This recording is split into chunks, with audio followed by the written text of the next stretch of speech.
The massive council chamber on Nexus Prime buzzed with alien voices. Kate Morrison sat in the back rows with the other humans, watching the debate unfold before them. The ceiling stretched high above, decorated with symbols from dozens of different worlds. Beautiful but cold. Kate adjusted her formal uniform and glanced at the empty seats around the human section. Other species got front row spots. Humans got the cheap seats in the back, like always. The Zilani Prime Minister stood at the central podium, his 4 eyes glowing as he spoke. His voice rang like crystal bells, carrying easily across the huge room. "The primitive species continue to drain our resources," he said, pausing to look directly at the human section. "Their contributions remain basic at best." Dr. Ryan Phillips, sitting next to Kate, clenched his jaw tight. Ryan had submitted 17 new technology ideas this year. Each one got the same response. "Needs more review." The review never came. The reptilian Corvani delegate rose next, his scales catching the light. "The humans' military is weak," he hissed. "Maybe they should stick to what they do well. Manual labor, mining, dangerous jobs that real civilizations avoid." Laughter rippled through the chamber, not kind laughter. The sort that cuts deep and leaves scars. Kate felt her hands ball into fists under the table. 300 years of this. 3 centuries of being treated like the help. Admiral Jack Sullivan sat rigid in his chair. His weathered face showed no emotion, but Kate knew him well enough to see the anger burning underneath. Jack had fought in dozens of battles for the Council. Human soldiers always got sent to the worst spots while alien fleets stayed safe in the back. The Council speaker, a tall Vorthan with glowing eyes, raised one hand. His psychic abilities could control most species with a thought. Most species except humans. Human minds stayed stubbornly independent, which annoyed the Vorthans to no end. "Session closed," the speaker announced. As delegates filed out, Kate noticed a few younger species watching them. The Rilani with their bird-like features, the small furry Nexari, the Kelstani with their blue skin. They looked sympathetic. They knew what it felt like to be treated as lesser members, too. That evening, Kate gathered her team in the Human Embassy's secure conference room. The room got swept for bugs every day, though everyone knew their conversations were probably monitored anyway. Dr. Phillips slumped in his chair. "They rejected my quantum shield design again. Called it derivative. Last month, the Zilani submitted almost the same design and got approved immediately." Lisa Carter, their economic minister, shook her head. "Trade is getting worse. They blocked our shipping routes again, then gave the same routes to Corvani merchants. Our colonies are struggling." Ben Rogers, their cultural attaché, looked tired. "They treat our art like children's drawings, our music like noise, our literature like primitive scribbles. Yesterday, a Vorthan told me humans don't understand real culture." Admiral Sullivan spoke quietly, but his words carried weight. "My people are dying out there. We lose more soldiers than any 3 other species combined. They send us to fight while their superior fleets watch from safe distances." Kate stood and walked to the window. Outside, alien buildings reached toward the stars. Beautiful architecture from dozens of worlds. None of it human. Earth felt impossibly far away. "What if we stopped playing by their rules?" she asked. The room went quiet. Ryan looked up. "What do you mean?" "I mean, what if we stopped pretending we need them? What if we stopped begging for scraps from their table?" Lisa frowned. "Kate, we need the Council. Our trade routes, our protection agreements, our colonial rights. Without them what?" Kate turned from the window. "We might have to stand on our own. We might have to build our own systems, our own technology, our own trade networks." "That's impossible," Ben said. "No species has ever left the Council." "No species has ever tried," Kate replied. Admiral Sullivan leaned forward. "The colonies have been asking for more independence. Earth's population is growing restless with Council oversight. Maybe it's time to listen." Ryan pulled up data on his tablet. "Actually, our research programs have been developing faster since we stopped trying to integrate with Council systems. When they reject our proposals, we just build the technology ourselves." "And it works?" Lisa asked. "Better than expected. Our communication networks, our ship designs, our defensive systems. We've been solving our own problems because nobody else would." Kate sat back down. "So what if we stopped asking permission? What if we just did what needed to be done?" The group exchanged glances. For 300 years, humanity had played the role assigned to them. The junior species. the resource providers, the expendable soldiers, the grateful recipients of alien wisdom. But what if they stopped playing that role? The Council thinks we're weak because we've let them think it, Kate continued. We've been so focused on proving we deserve their respect that we forgot to respect ourselves. Admiral Sullivan nodded slowly. Military reports from the colonies show capabilities far beyond what we've declared to the Council. We've been conservative in our estimates. Same with economic data, Lisa admitted. We only report interstellar trade. Most of our production stays within human systems.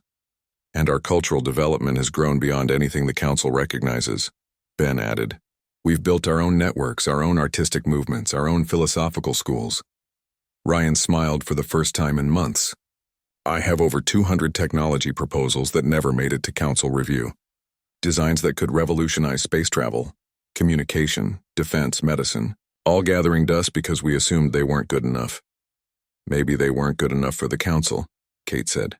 But maybe the Council isn't good enough for us. The idea hung in the air like a challenge. 300 years of accepting second-class status. 3 centuries of grateful compliance, all of it based on the assumption that humanity needed the Council more than the Council needed humanity. But what if that assumption was wrong? Outside the window, alien ships moved through the night sky in orderly patterns. Council ships following Council routes, carrying Council cargo to Council destinations. A vast network of civilization that had grown comfortable with its hierarchies and traditions. Kate wondered what would happen if one small piece of that network decided it didn't want to play anymore. The meeting ended without decisions, but something had changed. A seed had been planted. The idea that maybe, just maybe, humanity had options they'd never considered. As her team filed out, Kate remained at the window, watching the alien city sleep. Tomorrow would bring another day of condescension, another day of rejected proposals, another day of being treated like grateful children. But tomorrow might also bring something else. The beginning of a choice that would shock the galaxy. 3 months passed like any other. Then everything changed. The news came during the morning briefing on Nexus Prime. Emergency broadcasts flooded the communication networks. The Zephyrian Empire had launched attacks across 12 star systems. The Outer Rim was burning. Kate Morrison rushed to the emergency council session with her team. The great chamber filled with panicked voices speaking dozens of languages. For the first time in centuries, the calm, superior aliens looked genuinely afraid. The Zalani Prime Minister's crystal voice cracked as he spoke. Our initial engagements have been unsuccessful. The Zephyrians possess unexpected capabilities. Admiral Sullivan listened with growing interest. Reports kept coming in, each one worse than the last. The Council's mighty fleets, their pride and symbol of superiority, were being destroyed. Ships that had ruled space for thousands of years were falling like leaves in a storm. We need reinforcements immediately, demanded the Corvani delegate, the same reptilian alien who had mocked human military strength just months before. All member species must contribute their full military power. Kate noticed something strange happening in the chamber.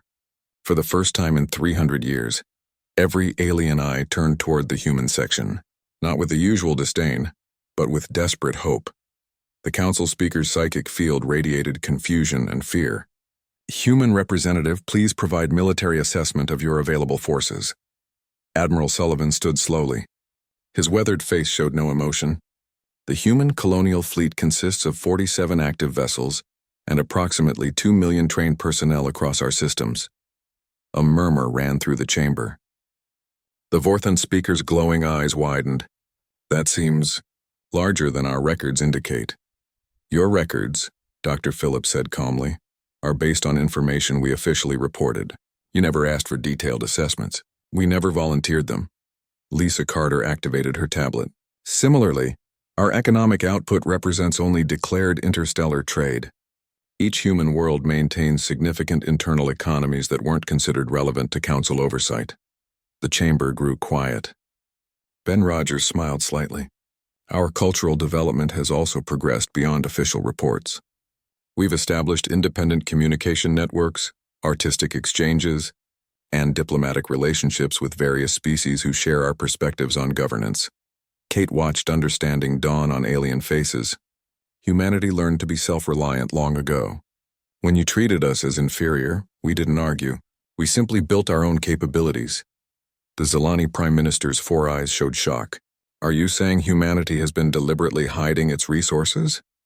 Not hiding, Admiral Sullivan replied with military precision.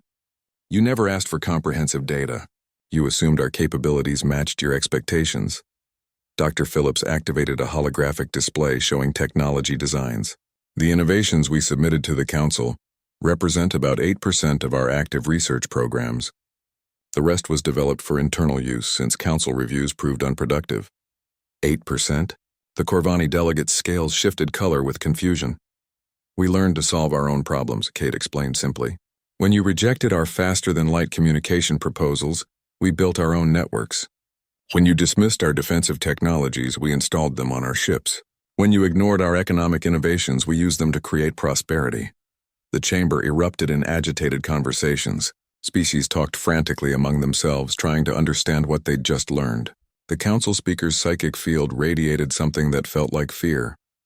The Zephyrian threat requires immediate action, the speaker declared. Humanity's actual capabilities would be most welcome in this crisis. Kate exchanged glances with her team. This was the moment they'd unknowingly prepared for across 3 centuries of being underestimated. Of course we'll help, she said calmly. After all, we are Council members. But even as she spoke, Kate wondered what would happen when the crisis ended. What would the Council do when they realized how much they'd underestimated the species they'd treated as servants? Admiral Sullivan returned to his flagship within hours. The HCS Liberty was a beautiful ship, though the Council had always described human vessels as adequate or functional. Now, looking at the sleek lines and advanced systems, he wondered what they'd really meant. Commander Sarah Bennett met him on the bridge. Admiral, we're receiving requests for tactical coordination from all Council fleets. They're asking us to share our communication protocols. Lieutenant Colonel Mark Davis looked up from his station. Sir, they want access to our quantum networks. Apparently, their communication systems can't handle real-time coordination across multiple star systems. Admiral Sullivan smiled grimly. Of course they can't. Give them limited access. Just enough to coordinate battle plans. The human fleet moved out toward the conflict zone, followed by grateful Council forces. But as they traveled, more revelations emerged. Navigation Chief Alex Turner reported impossibly accurate jump calculations. Tactical Officer Nicole Wade demonstrated targeting systems that surpassed anything in Council databases. Engineering teams showed maintenance and repair capabilities that seemed almost magical to alien observers. When the mixed fleet reached the battle zone, the Council forces arranged themselves in traditional formation. Massive ships and defensive lines, preparing for the kind of formal engagement that had characterized space warfare for millennia. The human ships took position behind them, as expected for auxiliary forces. Then the Zephyrian fleet appeared, and everything changed. The enemy ships moved unlike anything the Council had faced. Fast aggressive, using new tactics that overwhelmed traditional defensive patterns. The Great Council dreadnoughts, symbols of power for thousands of years, found themselves outmaneuvered and outgunned. Human fleet, Admiral Corvin of the Zilani forces transmitted desperately. We need assistance. Our formations are failing. Understood, Admiral Sullivan replied. Human fleet is moving to support. What happened next would be remembered in military academies for generations. The human ships didn't just support. They transformed the entire battle. Moving with impossible grace, they wove between Council vessels, coordinating attacks and defenses in ways that seemed to defy physics. Their weapons, appearing crude by Council standards, deployed energy types that bypassed traditional shielding completely.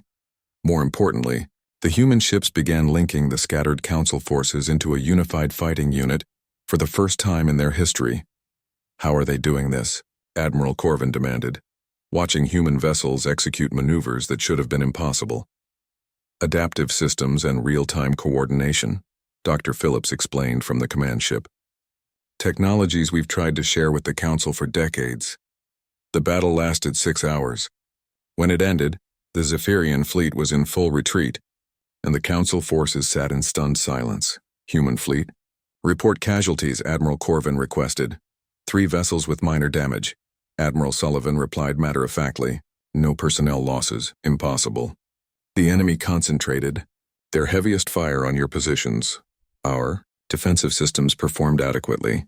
That word, adequately.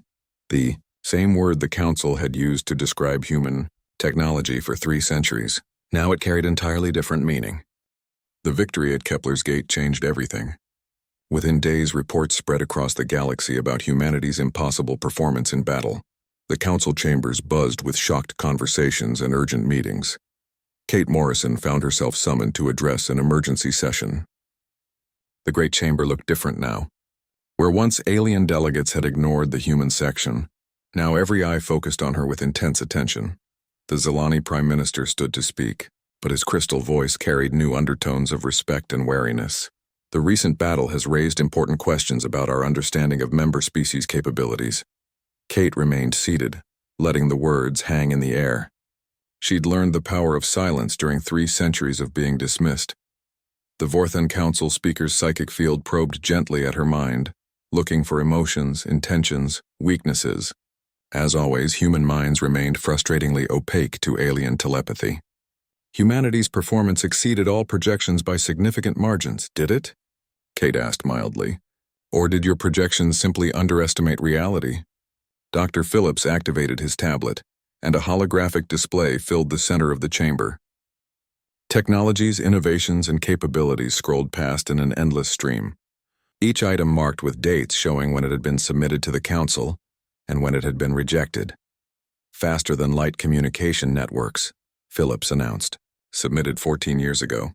Rejected as mechanically implausible. Currently operating across 47 human worlds. Murmurs of disbelief rippled through the chamber. Adaptive defensive shielding.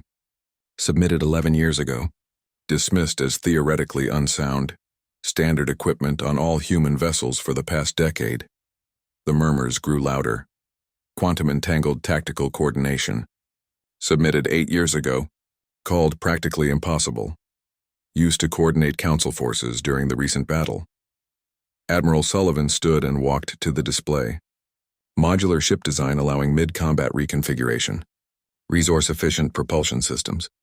Distributed command protocols, all submitted to Council engineering committees. All rejected, Lisa Carter added her own data. Economic innovations increasing productivity by 300%. Trade network optimizations reducing shipping costs by 60%. Resource allocation algorithms eliminating scarcity in participating systems. All dismissed as economically naive. Ben Rogers smiled as he contributed cultural information.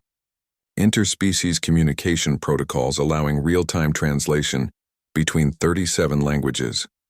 Diplomatic frameworks enabling cooperation between traditionally hostile species. Conflict resolution systems preventing wars before they start. All called culturally primitive. The chamber fell silent as the scope of the revelation sank in.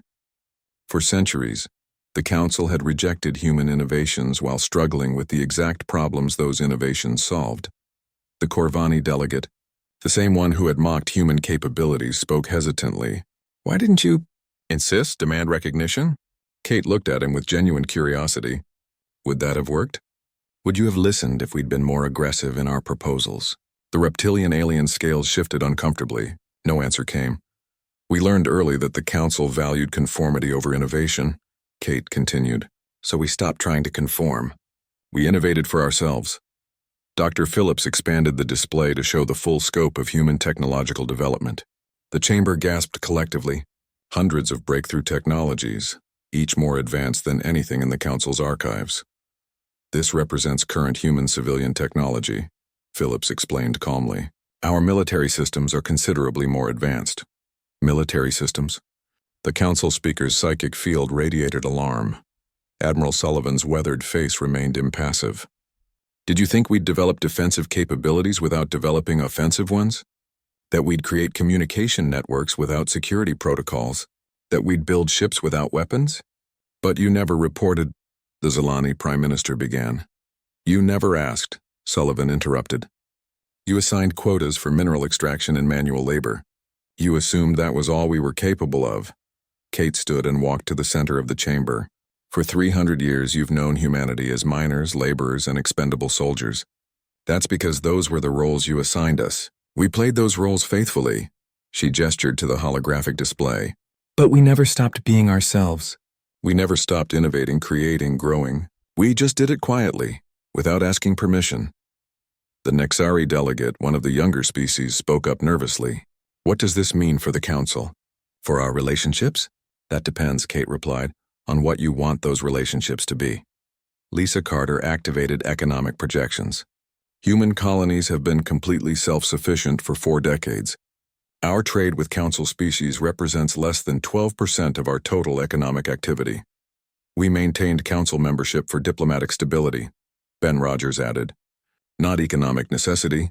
Admiral Sullivan's voice carried military authority.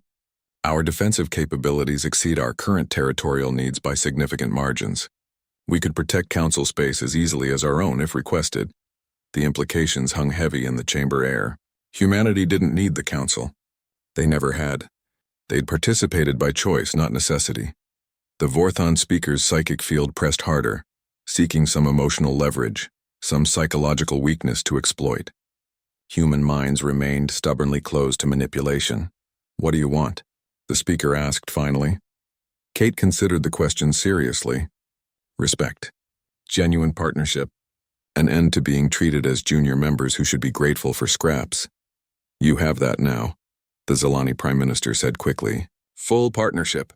Equal status. Complete integration into council leadership, do we? Kate asked.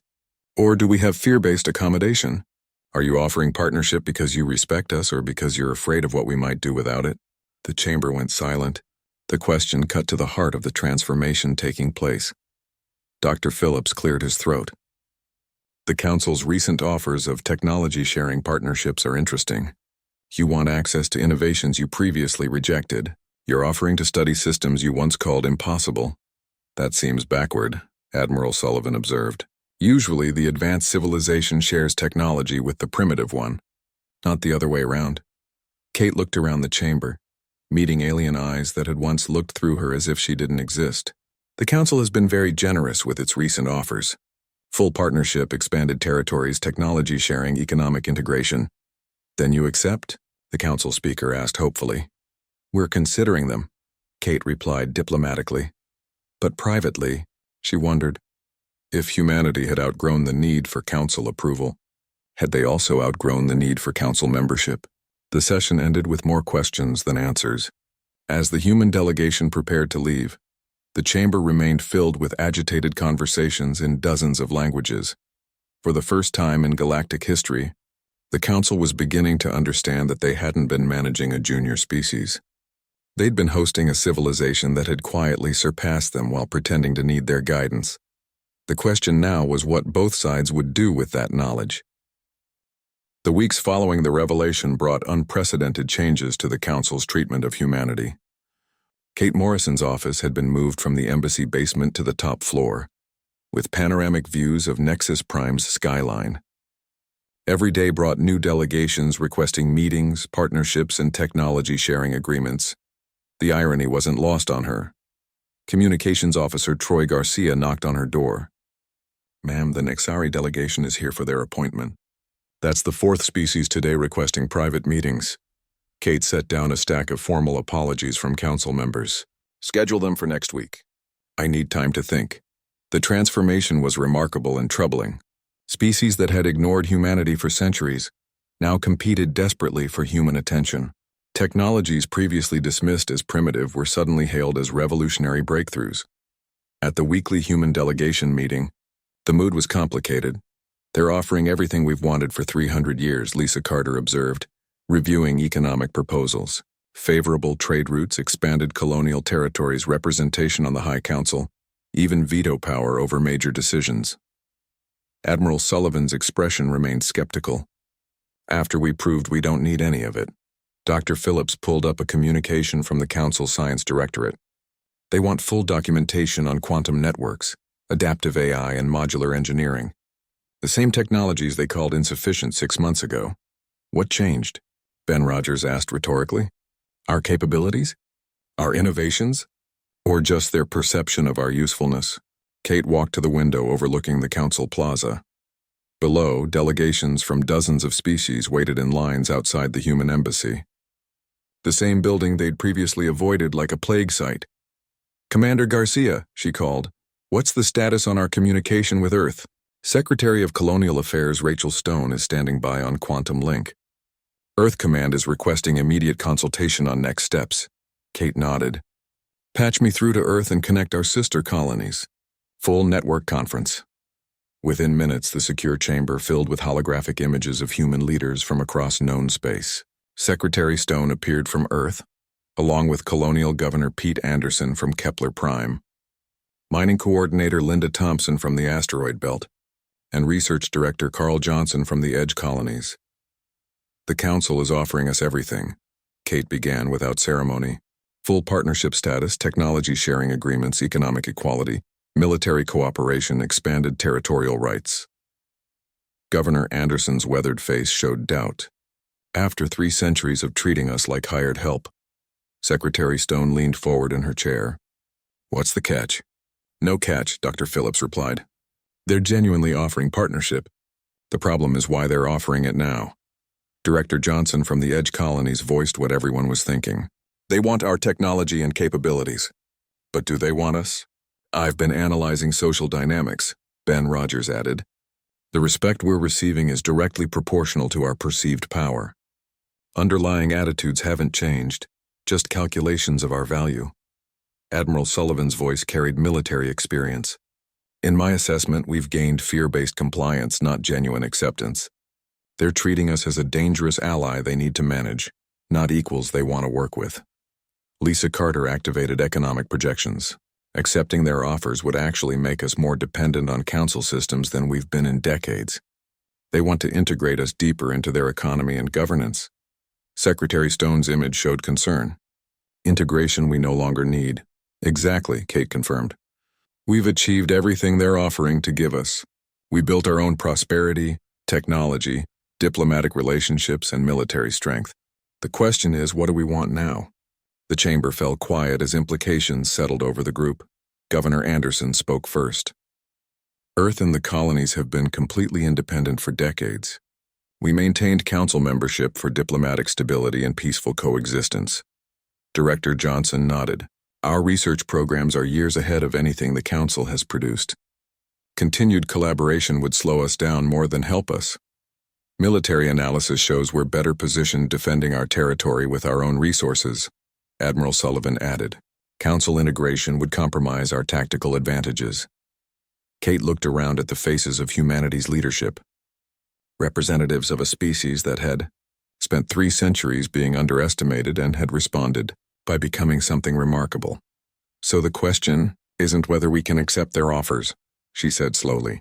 The question is whether we want to. Secretary Stone's voice from Earth carried finality. I think we already know the answer. The next day brought an urgent visit from the Zalani Prime Minister himself. His crystalline form moved gracefully through Kate's office as he examined the human artifacts decorating the walls. Beautiful work, he said, touching a sculpture from New Geneva. We never appreciated the sophistication of human artistic expression. Kate remained seated behind her desk. Because you never looked. The Prime Minister's 4 eyes focused on her intently. The Council is prepared to offer humanity unprecedented status. Co-leadership positions, shared decision-making authority, complete technological partnership. Why? The simple question caught him off guard. Because humanity has proven its value to galactic civilization. Has it? Or has humanity proven it's too dangerous to alienate? His crystalline features shifted uncomfortably. That's a harsh interpretation. Is it inaccurate? Silence stretched between them. Finally, the Prime Minister spoke. What would it take to secure humanity's continued participation in the Council? Kate stood and walked to the window. 300 years ago, that question would have meant everything to us. We would have been grateful for any recognition, any acceptance, any acknowledgement that we belonged among civilized species. And now? Now we know we never needed your acceptance. We just thought we did. That evening, Kate called an emergency session of the human delegation. The secure conference room felt smaller somehow, as if the weight of decision was pressing in on them. I've been contacted by 12 different species today, Ben Rogers reported, all offering private agreements outside council framework. The younger species are particularly interested in bilateral relationships. Lisa Carter nodded. Economic analysis shows we could maintain beneficial trade relationships with individual species without council membership. Probably more beneficial than current arrangements. Admiral Sullivan pulled up military assessments. Our defensive capabilities are sufficient to protect human space and allied territories. We don't need council fleet protection. Dr. Phillips activated research data. Collaborative projects with individual species have been more productive than anything we've done through council channels. The bureaucracy actually slows down innovation. Kate listened to her team systematically dismantling every argument for remaining in the council. Not out of anger or resentment, but from cold analysis of costs and benefits. What about Earth's position? She asked. The referendum passed yesterday. Secretary Stone's voice came through the quantum link. 87% in favor of withdrawal. The colonies voted 92%. Kate wasn't surprised. Earth had grown tired of council oversight. The colonies had never really accepted it. So we're really doing this, she said quietly. Admiral Sullivan nodded. The question is how? Dramatic exit? Gradual withdrawal? Negotiated separation? The council needs to understand this isn't about anger, Kate replied. It's about growth. We've outgrown our relationship with them. Dr. Phillips looked thoughtful. What if we simply told them the truth? That we appreciate their offers, but we choose a different path? They won't understand, Ben warned. No species has ever left the council voluntarily. Then maybe it's time someone showed them it's possible, Kate said. The decision crystallized in that moment. Not born from resentment or rebellion, but from simple recognition that humanity had evolved beyond the need for external validation. They would leave the council. Not as defeated outcasts, but as a mature civilization, choosing its own destiny.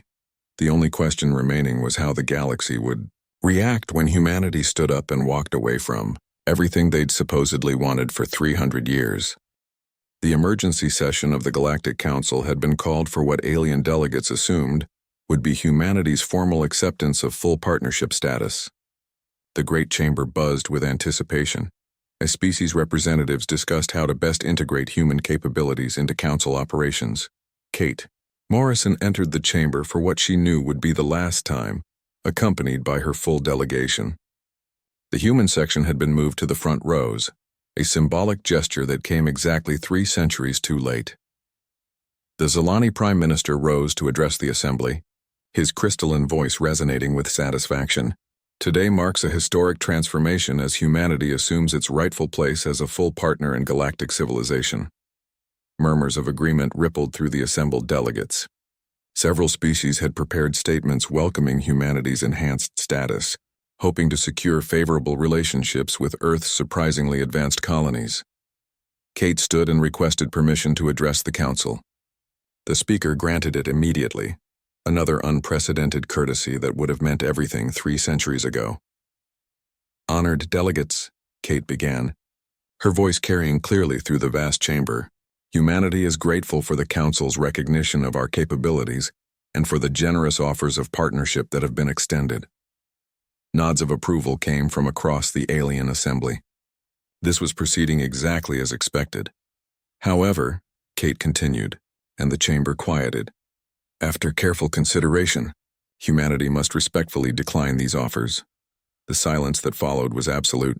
It was as if someone had suddenly drained all sound from the massive chamber. The Vorthan Council speaker's psychic field projected confusion and disbelief. Decline? There must be some misunderstanding. No misunderstanding, Kate replied calmly. Humanity chooses to withdraw from membership in the Galactic Council, effective immediately. The chamber erupted. Shocked exclamations rang out in dozens of languages. Delegates shot to their feet, talking frantically among themselves. The carefully maintained dignity of galactic governance crumbled in seconds. The Corvani delegate, the same one who had mocked human capabilities, shouted over the chaos. This is impossible. Species don't leave the council. Admiral Sullivan stepped forward, his military bearing commanding attention. Human military forces are hereby formally withdrawn from council operations. We'll complete our current defensive commitments and then redeploy to protect human space. Dr. Phillips activated one final holographic display. All human technological contributions to council projects are being recalled. Ongoing research partnerships are terminated effective today. Lisa Carter's voice cut through the growing pandemonium. Human colonies are withdrawing from Council economic systems. All trade agreements are hereby dissolved. The Zelani Prime Minister's four eyes showed panic. You cannot simply leave. The Council provides structure, protection, civilization itself. Ben Rogers responded with quiet dignity. For 300 years, we were told we weren't civilized enough for full membership. We spent that time building our own civilization. We no longer need yours. Kate raised her hand for silence, and remarkably, the chamber quieted. Her voice carried the authority of someone who had made an irrevocable decision. Humanity bears no ill will toward the Council or its member species. We simply choose a different path forward. But your technology, your military capabilities, stammered the Council speaker. The Council requires these resources for stability. You had access to these capabilities for 3 centuries, Kate replied evenly. You chose not to value them when they were offered freely. We respect that choice, just as we ask you to respect ours. Governor Anderson's image appeared via quantum link from Kepler Prime. Human colonies have voted unanimously to support withdrawal from Council space. We're establishing our own federation of human worlds, open to any species that wishes to join us as equals, Admiral Sullivan added with military precision. Human space will remain neutral in Council affairs. We won't interfere with your governance, and we expect the same courtesy in return. The chamber descended into chaos as delegates shouted questions, demands, and protests. Several species representatives frantically tried to negotiate private deals to maintain relationships with humanity. The Nexari delegate, one of the younger species that had always been more sympathetic, called out desperately, "What about species who supported you? Who treated you with respect?" Kate paused at the chamber entrance, looking back at the assembly that had shaped humanity's place in the galaxy for 3 centuries. Individual species are welcome to establish bilateral relationships with the Human Federation. Our door will always be open to those who approach us as equals, Dr. Phillips added gently. We're not rejecting friendship. We're rejecting hierarchy. As the human delegation gathered their materials and prepared to leave, the magnitude of what was happening began to sink in throughout the chamber. This is madness, the Vorthan speaker projected telepathically to any minds that would receive the transmission. No civilization survives alone in the galaxy. Kate heard the psychic broadcast and smiled slightly. We're not alone. We're independent. There's a difference. Admiral Sullivan coordinated with his military staff via quantum link. All human vessels are to complete their current missions and then withdraw to designated coordinates. Begin implementing Operation Homecoming. Lisa Carter was already transmitting economic protocols to human colonies. Trade networks are switching to Federation standards. All Council economic obligations end at midnight, Nexus prime time. Ben Rogers addressed the younger species delegates directly. The Human Federation will be headquartered on New Geneva. Any species interested in cooperative relationships based on mutual respect are welcome to send diplomatic missions. As the humans filed out of the chamber for the last time, something unprecedented happened. The Rilani delegate stood and began walking toward the exit. Then the Nexari delegation followed. The Kelstani representatives joined them. Where are you going? The council speaker demanded. The Rilani ambassador, her bird-like features showing determination, spoke clearly. To request formal discussions with the Human Federation about cooperative membership. The exodus continued. 7 of the younger species left the chamber, following the humans out of council space and into an uncertain but hopeful future. 24 hours later, Kate Morrison stood on the observation deck of the HCS Liberty as it departed Nexus Prime for the last time. Behind them, the Great Council chamber was engaged in emergency sessions, trying to understand how their galaxy had changed overnight. Admiral Sullivan joined her at the viewport. Earth reports successful implementation of Operation Homecoming. All human vessels and personnel have withdrawn from Council space. The Federation is officially independent. Dr. Phillips appeared with a tablet full of data. 17 species have requested diplomatic talks. 8 are asking about Federation membership. 3 have already begun implementing our technological standards. Lisa Carter's economic reports showed remarkable numbers. Trade volume increased 40% in the first day. Turns out we're more popular as equals than we ever were as subordinates. Ben Rogers smiled as he read cultural exchange requests. The young species are calling it the Liberation Movement. They're treating our departure as proof that independence is possible. Kate watched Nexus Prime shrink in the distance. I wonder what they're thinking right now. Probably trying to figure out how to function without us, Admiral Sullivan observed. They'll adapt, Kate said. The Council has survived for thousands of years. They'll find ways to fill the gaps we're leaving. Dr. Phillips looked thoughtful. Do you think we made the right choice? Kate considered the question seriously. Ask me in 50 years. Right now, I just know we made our choice. For the first time in 3 centuries, humanity gets to decide its own future.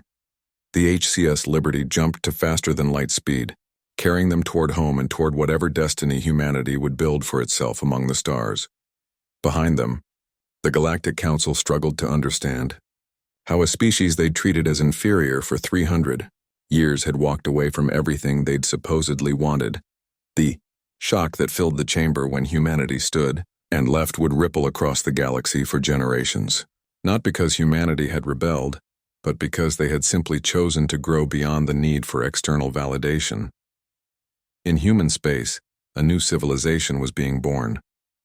One built on the simple principle that respect cannot be granted by others, it can only be earned by being true to yourself.